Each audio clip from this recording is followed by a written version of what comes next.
இது coin biscuit நகைக்கடையிலே கொடுக்குறாங்களா sir?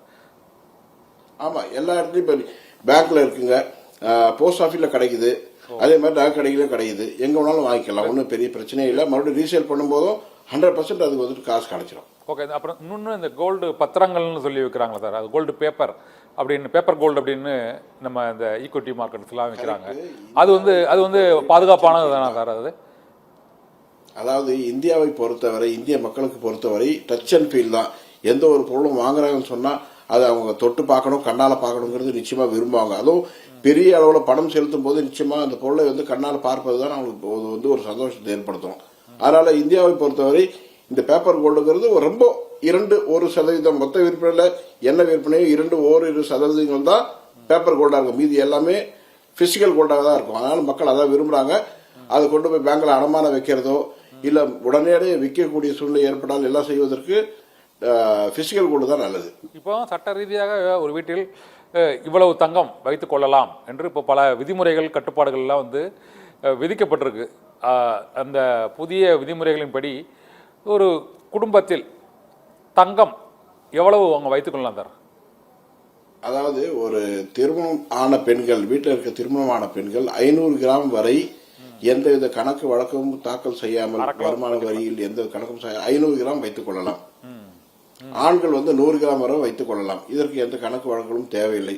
அதற்கு மேற்கொண்டு நீங்கள் வைத்துக் கொண்டால் நிச்சயமாக தங்களுடைய அதிகப்படியான உள்ள நகைகளுக்கான கணக்கு வழக்குகளை நிச்சயமாக வருமான வரி தாக்கலில் அவங்க வந்து காட்ட வேண்டும்.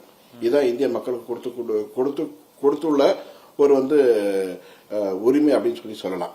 ஓகே. ஆனால் அது நடைமுறையில் சாத்தியமா சார்? ஏன்னா முன்னோர்களோட நகைகள், தாத்தா பாட்டி நகைகள், அது மாதிரி அந்த குடும்பத்துக்கான நகைகள் வந்து வழி வழியா அவங்க வந்து வைத்துக் கொண்டே வருவாங்க. 500 கிராம் மேல இருக்குன்னு சொன்னா அவங்க எங்க குடும்பத்துல வந்துட்டு ஆன்சர்ஷிப் ப்ராப்பர்ட்டி காமிக்கலாம். நீங்க அது கூடுதலா இருந்தா காமிக்கணும், அது கணக்கு காமிக்கணும். ஓ, இன்கம் டாக்ஸ் அது கம்மியா இருந்தா நீங்க காமிக்க வேண்டியதில்லை. அதாவது 500 கிராம் அப்படின்னு சொல்றது ஏறக்குறைய 55 சவரனுக்கு 60 சவரனுக்கு கூடுதலான ஒரு எடை கொண்ட ஒரு இது. சோ ஒரு இண்டிவிஜுவல் பெண்மணிக்கு, திருமணமான பெண்மணிக்கு 60 சவரன் நகை இருக்கிறதுன்றது ஒன்னும் இதுவே இல்லை, பிரச்சனையே இல்லை. இன்னொன்று, இந்த நகைகள் வந்து ஒவ்வொரு இந்தியாவில் மட்டும்தான் இந்த சூழ்நிலை இருக்குன்னு, ஒவ்வொரு நகை கடைகள்லையும் அந்த நகைகள் வந்து வாங்கும்பொழுது அதே நகை கடையில் விற்றால் கூட அந்த நகைக்கான மதிப்பு வந்து குறைகிறது. அந்த சேதாரத்தின் அளவு, செய்கூலியின் மதிப்பு ஆகியவை கடைகளுக்கு கடை மாறுபடுவதற்கு என்ன காரணம் சார்? ஏன்னா இந்தியா போன்ற நாடுகளில் பல மாநிலங்களில் பல கடைகள் இருக்குது. இல்லை ஒவ்வொரு கடைகளையும் ஒவ்வொரு மாதிரி ஒரு ஸ்டாண்டர்டைசேஷன் இல்லை. அந்த ஒரு நகையோட மாடல் ஒரே மாதிரி எடை உடைய ஒரு நகைக்கு ஒவ்வொரு கடையிலும் ஒவ்வொரு செய்கூலி, ஒவ்வொரு சேதாரம். இதில் இந்த ஸ்டாண்டர்டைசேஷன் என்ற அந்த ஒரு நிலை, ஒரு தர நிர்ணயம் பண்ணுவதில் என்ன சிக்கல் இருக்குது சார்? நீங்க ஒரு தங்க மயிர நகை வியாபாரிகள் சங்க தலைவராக இருக்கிறீங்க, நான் கேட்கறேன் உங்கள்கிட்ட. கண்டிப்பா சென்னையில போய் ஒரு ஹோட்டல்ல சாப்பிட்டா ஒரு இட்லி 40 ரூபா, அது நம்ம ஊர்ல போய் சாப்பிட்டா, ஒரு மாவட்ட அளவில் இருக்கிற ஒரு ஊருங்களில் போய் சாப்பிட்டா அதே இட்லி 25 ரூபாய். இன்னும் அதை விட அடுத்தது ஒரு ஹோட்டலுக்கு போய் சாப்பிட்டோம்னா அங்க வந்து 15 ரூபா ஒரு இட்லி. ஸோ ஒரே இட்லி சென்னையில் 40, அங்க 25, இன்னொரு இடத்துல 15. இட்லி ஒண்ணுதான், மாவு ஒண்ணுதான், அளவு ஒண்ணுதான், எதுவுமே மாறாது.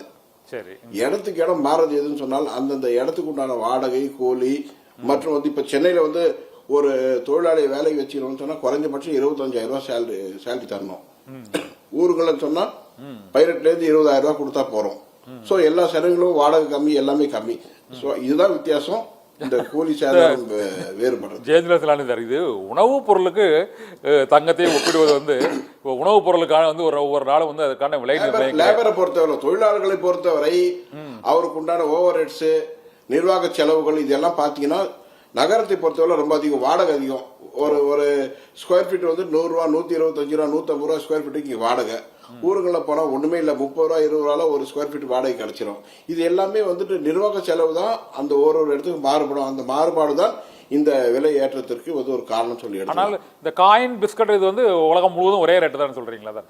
அதுலயும் நாடுகளுக்கு கிடையாது வித்தியாசம் இருக்குல்ல சார்? இப்போ ஹாங்காங்லயோ, சிங்கப்பூர்லயோ, நம்ம சவுதி அரேபியாலயோ, துபாயிலயோ வாங்கக்கூடிய தங்கத்தின் விலைக்கும் இந்தியாவில் இருக்கக்கூடிய அந்த தங்கத்தின் விலைக்குமான வித்தியாசம் வந்து தொடர்ந்து ஒரு வேறுபாடு இருக்குது. இதற்கு வந்து என்ன காரணம்? இருக்காது. நான் காரணம் சொல்றேன் உங்களுக்கு. இந்தியாவில் வந்து தங்கத்துடைய இறக்குமதிக்கு 6% வரி, ம் துபாயில வந்து பாத்தீங்கன்னா 5% வரி. அந்த 1% நிச்சயமாக விலையில வித்தியாசம் இருக்கும். இதை விட பெரிய வித்தியாசம் அங்க இல்ல, எல்லாத்துக்கும் ஒண்ணுதான். ஓகே. ஆனா இருந்தாலும் தொடர்ந்து 5 இங்க 6. ஓ